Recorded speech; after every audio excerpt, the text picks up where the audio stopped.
did you know that there are more than 12,000 varieties of seaweed? Earthshot Prize winner Notpla is harnessing the power of this diverse and ubiquitous material to change the face of single-use packaging from takeaway boxes to condiment sachets. I'm your host Jess, and in this episode of the Circular Economy Show podcast, I speak with Notpla's co-founder, Pierre Paslier, about what Notpla is, why their innovation is so important, and what it will take for them to scale. I started by asking Pierre, what is Notpla? So my name is Pierre Paslier. I'm the co-founder and co-CEO of Notpla. Notpla is a sustainable packaging startup based in London, developing a range of packaging solutions made from seaweed and plants as alternatives to single-use plastics. We really believe that we can look at nature for solutions instead of using synthetic materials like plastic. And we've been growing a portfolio of solutions, including edible bubbles for marathons and festivals, takeaway food containers for home-delivered food and street meals, and films and flexible sachets for all sorts of different dry powders. So the range is expanding every day. And what makes Notpla circular? Notpla is circular because we use materials that already exist abundantly in nature, seaweed and plants, in the form that they exist in nature without chemically modifying them. So that means that nature at the end of life of our products has no trouble of reusing those building blocks and turning it into the next plant or the next seaweed. But beyond that, we also try to use all of the seaweed that we take from the sea. So by focusing on not only some of the key extracts that are the gelatinous part for making takeaway boxy coatings or edible bubbles, we also look at the fibrous co-products that could be otherwise a waste, and we turn it into seaweed paper or rigid material so that 100% of the seaweed is used and nothing goes to waste. Our takeaway boxes might appear to be made out of paper, but is that true? Your typical takeaway food container for a salad or a burger and fries could either be 100% plastic, but it could also look cardboard on the outside, but it's never just cardboard. If you want to hold hot, greasy, moist food, you need a thin layer of plastic on the inside or using synthetic forever chemicals. And that's a really big problem because that plastic won't biodegrade. It will stay in the environment for a very long time. And also it makes this type of waste non-recyclable. So with seaweed, we can actually create a coating that is going to provide a natural solution that is fully biodegradable and actually recyclable. And why are innovations like this so important? Our innovation is very important because the materials we use today have a huge toll on our natural environment, on ourselves. So we have to stop using plastic. Plastic is this material that is extremely high performance. It has its use, but single use is not one of them. And it's very important that we stop using it for applications where consumption is so quick and where it's not required to have such properties. It breaks down into microplastics that make it into the natural environments, unbalancing all sorts of different natural ecosystems. It stops plankton from sequestering carbon. It makes it into the food chain. We now find it in our blood. We find it in the air, in our water. So we really have to use this material very carefully because otherwise we are just spreading this poison everywhere. So we've heard Notpla is a seaweed-based solution that is disrupting single-use packaging in a positive way. And we really need it because of the challenges of single-use plastic waste and pollution. So how did Pierre get started with all of this? And why seaweed? In the early days, we were working with my co-founder Rodrigo in our kitchen. We didn't have access to a lab. We were just looking at lots of different natural materials and how they could be a potential edible packaging or biodegradable packaging. So we started with the usual starches, cellulose, different types of gums from different roots and different plants. And eventually that's when we stumbled upon the technique for making fake caviar that uses seaweed extracts to create the little kind of like balls of fish-flavored liquid.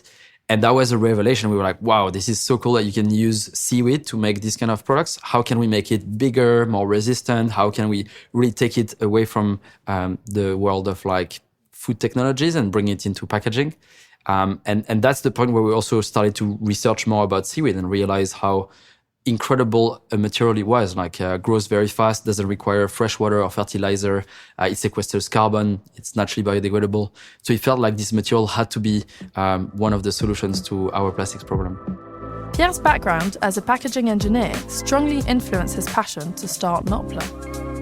I started my career as a packaging engineer. I was working for L'Oréal, the cosmetics company, making lots of cream jars in plastic and like shampoo bottles in plastic by the tens of millions. So I learned a lot of things, but I also realized that that's not where my heart was, and I felt like I was part of the problem, not the solution. So I came to study a master's here in London called Innovation Design Engineering, and that's where I met my co-founder Rodrigo. And during the course of the master's, started this exploration that was not really meant to be much more than a student project, but it took a life on its own, where we realized that there was something really exciting happening and people were really excited about seeing this growing and going beyond the scale of the kitchen. So that was really the starting point for Notpla. So why seaweed? How much potential is there in this material? So there's over 12,000 species of seaweed in the world, which is an incredible amount of diversity. Some species have more genetic diversity than between a mushroom and an elephant. So this is how wide the seaweed world is. What we do is that we pick different components, different building blocks to create the solutions that are necessary for packaging. Obviously, we had to start somewhere. So we looked at some of the brown seaweed that are used for making fake caviar. That was the starting point in our kitchen. We were just doing molecular gastronomy and looking at how we could leverage some of those technologies, take them out of the food world and bring them into packaging. But in the last 8 years, we've expanded so much beyond that. And now we're really looking at all sorts of things that are really possible to do with that wider range of seaweed.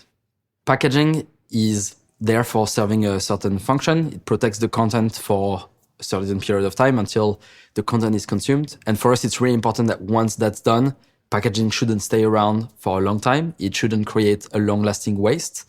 And unfortunately, very often we use plastic, which is indestructible.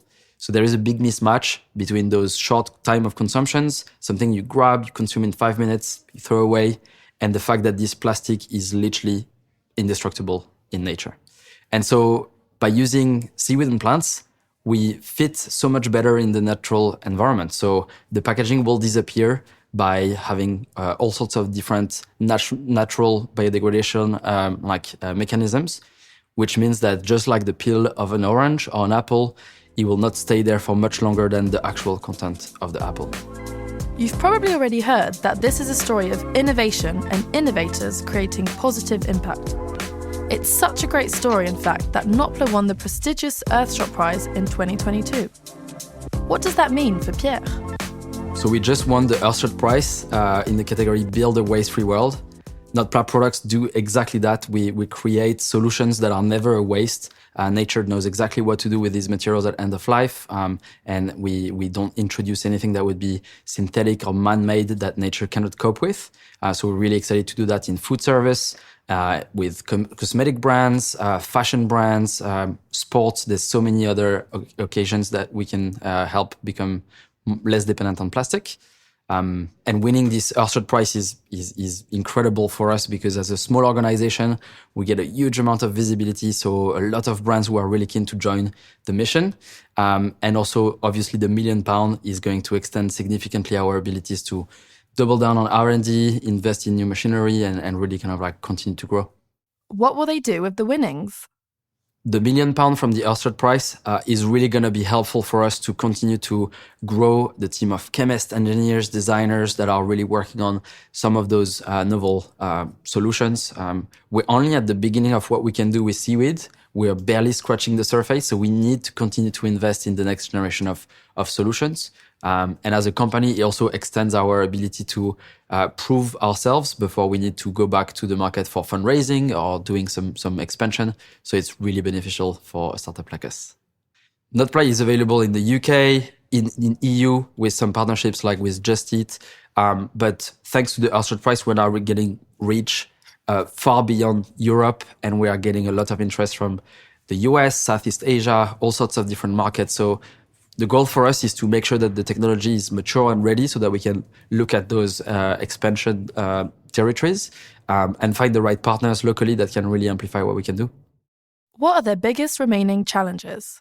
Thanks to all of the industrialization efforts, we really believe that we're going to reach massive economies of scale, and we're going to be able to reach a point that is very competitive in price, with certainly a lot of other sustainable or so-called sustainable materials like PLA or other bioplastics that don't truly deliver on sustainability. So that's exciting, and certainly our boxes are now on par with the PLA coated box. So that's definitely something that is really, really exciting to see.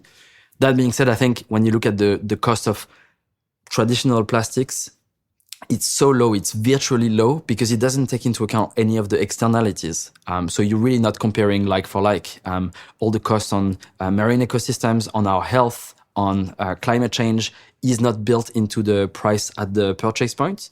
And this is something that more and more governments are realizing. And that's why there is more bans and more taxes to make sure that we don't keep on using this material that basically leaves a tab behind of close to 90% of like the value. Like estimates put the price of plastic on society at about 10 times the cost at purchase. So it means that we are leaving for future generations 90% of the burden of the cost of those materials in the effect on society. So the goal for Notpla is to be the most affordable, sustainable material that takes into account its true life costs, not just like plastic that hides it away.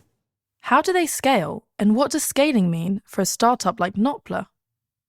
To start with, we have to make final products. So we make boxes and pods for marathons and sachets for different types of like applications. But what we really see as like our scale up is that we provide the input materials for others to run those machines and operate all of their kind of like production with Notpla instead of plastic. So by going up in the value chain, that means that we can have so much more impact. And so we are looking at proving to all of those industry like partners that it's really worth putting those materials and those products on the market, so that they can then take it upon themselves to use those for their own clients. To get to mass adoption and having every brand using Notpla products and every relevant party kind of like really joining us on this journey, we need to have people who are truly committed to make a change in their industry. There's unfortunately such a vested interest in continuing to use the same materials and the same processes and keep on like using those same solutions that it makes it very hard for innovation to break through. I think we need to also kind of like get more education from the general public, because there is so much greenwashing. There's so many solutions that claim to be everything when actually they are not delivering. And we need to be more stringent about what kind of certifications are allowed in the industry to differentiate different solutions. And yeah, eventually I think we will get there, and there's like a very kind of like fast pace of change that we are seeing in the industry. But anyone can be a champion within their organization to make that change. That's certainly our story with some of the biggest partnerships. It started with one person who really wanted to make this happen within their organization. And today we are making millions of units with those companies, and that's thanks to them. So scaling for Notpla doesn't necessarily mean more manufacturing. It means moving upstream in the value chain. Thanks for listening to this episode of the Circular Economy Show podcast from the Ellen MacArthur Foundation. We'd love to find out what you think about the show, so please complete our listener survey, which you can find in the show notes of this episode. Speak to you next time.